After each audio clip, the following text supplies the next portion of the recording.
안녕하십니까. 오늘 여러분들에게 소개해드릴 책은 2001년도 생활성서사에서 나온 이현주 작가의 예수와 만난 사람들 그 6번째 이야기, 재수 없는 날 키레네 사람 시몬 이야기입니다. 삶이 이미 죽음과도 같았던 이들, 날마다 고통과 절망의 한숨을 토해내야 했던 사람들, 그들이 예수를 만난 후 어떤 일이 벌어졌을까요? 가난하고 소외된 이들의 삶은 예수의 특별한 관심사였습니다.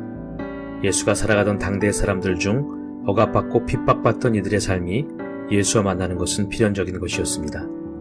예수를 만나고 송두리째 인생이 바뀐 사람들의 이야기는 오늘날 절박하게 그를 만나고 싶어하는 우리의 갈증을 조금이라도 풀어줍니다.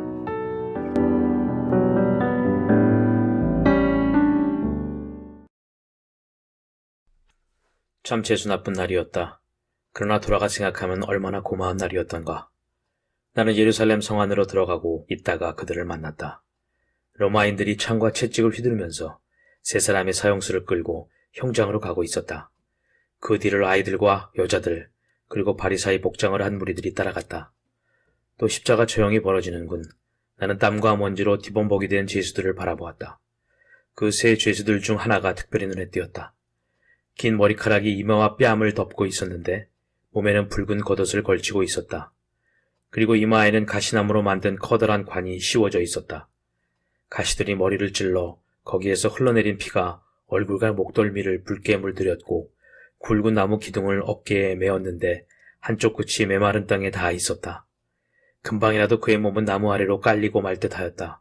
로마 군인들이 비틀거리는 그에게 가죽 채찍을 휘두를 때마다 입에서는 신음소리가 새어나왔다. 아직 아침 햇살이 천지사방에 고루 퍼지지도 않은 때였건만 마른 먼지가 구름처럼 피어오르고 세상은 온통 아우성이었다.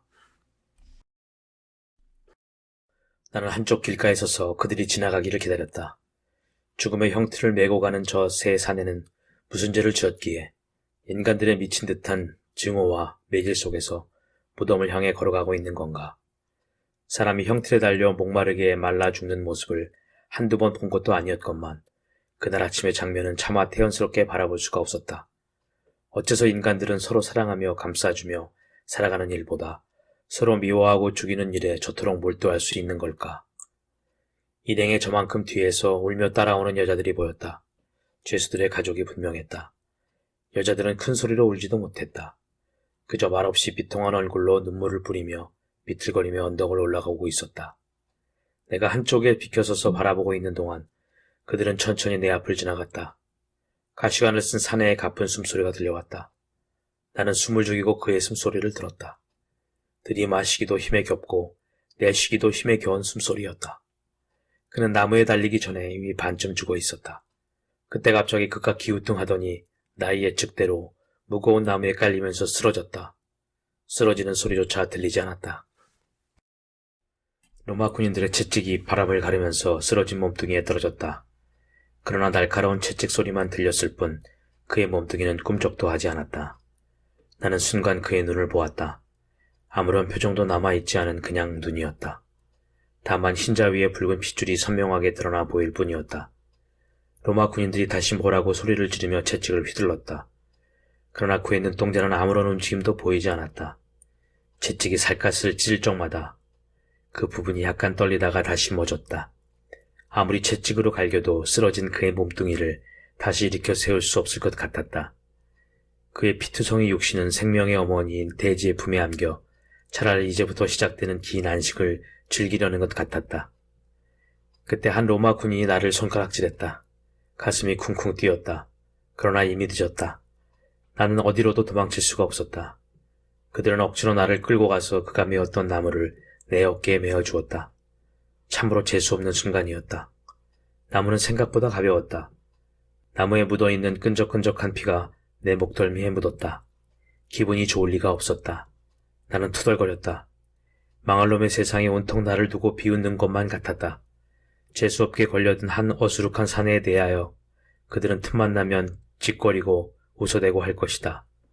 어쩔 수 없는 폭력의 희생물이 된 나는 사내의 십자가를 대신 지고 해골터를 향하여 올라갔다. 내가 발걸음을 떼어놓자 쓰러졌던 그도 비틀거리며 일어나더니 따라왔다. 처음에 나는 그가 원망스러웠다. 십자가를 등에 질 기력조차 없는 자라면 십자가에 매달릴 짓도 하지 말 일 아닌가. 이 고약한 로마 놈들의 형틀에는 아무나 달리는 게 아니었다. 무슨 엄청난 짓을 했기에, 무고한 자들을 얼마나 죽였기에 저 산에는 제 힘으로 옮기지도 못하는 십자가를 져야 했단 말인가. 그리고 그것만으로도 부족하여 아무 상관도 없는 나로 하여금 이 터무니없는 고역을 치르게 한단 말인가. 그러나 이런 따위의 원망이나 잡념은 해골터가 가까워질수록 나의 머리에서 사라졌다. 온몸이 땀으로 젖고 숨 또한 가빠졌다. 처형장에는 이미 도착해 있던 로마 군인들이 우리를 기다리고 있었다. 순간 나는 그들이 나를 죄수로 착각하여 나무에 매달지는 않을까 걱정이 되기도 했다. 처형장은 조용했고 바람도 불지 않았다. 까마귀 때만 구름도 없는 하늘에 떠들고 있었다. 이윽고 준비된 처형장에 이르자 그들은 내 어깨에서 나무를 내려놓고는 뒤따라오던 사내를 그 위에 눕혔다. 작업은 발현된 순서에 따라 조금 더 머뭇거림이 없이 진행되었다. 다른 주 죄수에 비하여 가시관에 쓴 죄수는 특별한 취급을 받았다. 군인들은 다른 두 사내를 나무에다 팔을 벌려 비끄러매었다. 그런데 가시관을 쓴 사내는 손목을 나무에 대고 거기에 기다란 못을 박는 것이었다.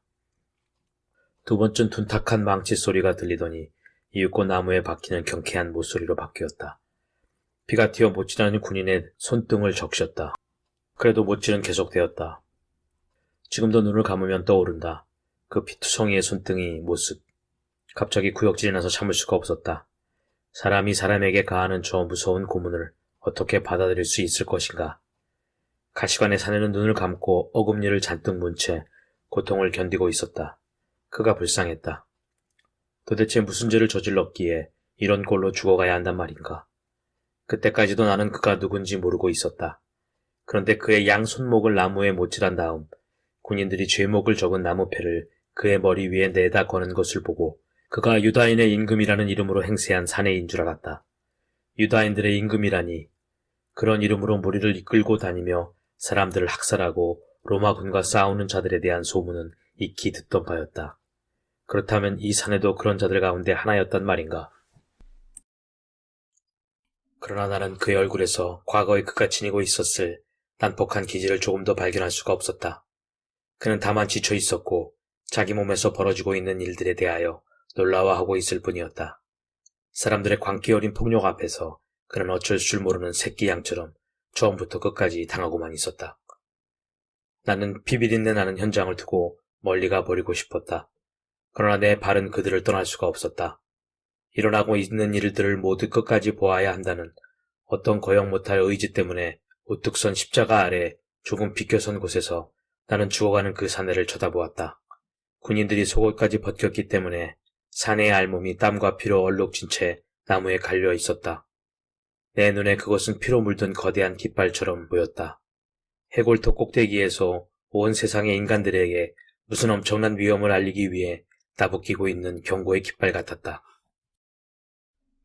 그런데도 사람들은 웃기도 하고 떠들기도 하면서 수치스럽게 걸려있는 그의 알몸을 구경하고 있었다. 할 수만 있었다면 나는 세상을 뒤집고 말았을 것이다. 숨죽여 흐느끼고 있는 여자들 곁에 서서 나는 이를 갈고 있었다. 설명할 수 없는 분노가 내 몸을 활활 불태웠다. 이 무서운 죄악을 인간들은 어떻게 할 것인가? 이 용서받지 못할 폭력의 대가를 어떻게 지불하려는 것인가? 내가 이렇게 생각하고 있을 때 십자가에 매달린 가시관의 사내가 입을 열어 뭐라고 말을 하기 시작했다. 앞부분은 잘 알아듣지 못했지만 뒷부분은 분명히 알아들을 수가 있었다. 아버지, 이 사람들을 용서해 주십시오. 이 사람들은 지금 자기네가 무슨 짓을 하고 있는 건지도 모르고 있습니다. 그는 자기 아버지한테 용서를 빌고 있었다. 자기를 괴롭히고 형틀에 달아 죽이는 자들을 용서해달라고 간절하게 빌었다. 그는 알고 있었다. 사람들이 지금 자기에게 저지르고 있는 일이 얼마나 무서운 짓인 줄을 너무나도 잘 알고 있었다. 그것이 자기 혼자서 용서한다고 해서 용서받을 수 없는 일임을, 피해자가 자기라고 해서 자기 혼자 용서해버리면 그것으로 해결될 그런 종류의 일이 아님을 그는 알고 있었던 것이다. 아니, 지금 자기에게 퍼부어지고 있는 폭행이 한 개인만을 대상으로 한 것이 아니라 사실은 모든 인류에게 행해지고 있는 폭행인 것을, 그러므로 그것은 하늘이 함께 용서해야 할 일임을 그가 자기 아버지에게, 그를 세상에 탄생시킨 생명의 근원에게 용서를 비는 말을 듣는 순간 나는 벼락이라도 맞은 것처럼 손과 발이 저려왔다. 그것이야말로 이 땅 위에서 있었던 가장 거대한 전쟁이었다. 생명과 죽음의 싸움이었다. 그 싸움판의 한가운데서 나무에 매달려 죽어가는 사내가 온 세상의 생명을 대신하여 최후의 일전을 감행하고 있었다. 어느덧 나는 눈물을 흘리고 있었다. 그 순간 그의 시선과 나의 시선이 부딪혔다. 그는 핏발이 선 눈으로 나를 한참 동안 내려다보았다. 들리는 소리는 없었지만 나는 그의 눈이 나에게 하는 말을 똑똑히 알아들을 수가 있었다. 형제여, 고마웠소. 나의 무거운 십자가를 대신 져준 형제여, 나는 당신을 잊지 않겠소. 부디 형제도 저들을 용서하시오. 용서만이 끝내 생명을 지킬 수 있다오.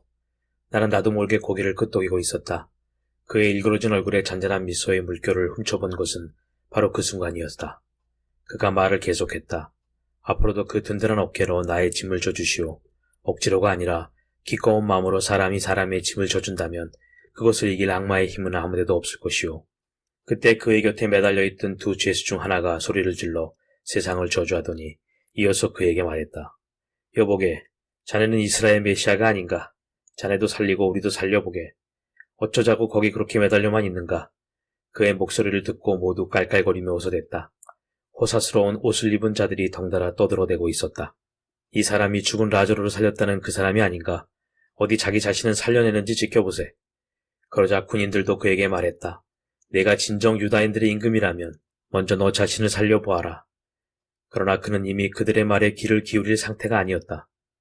가까스로 고통을 견디며 다가오는 죽음의 그림자를 맞아들이고 있었다.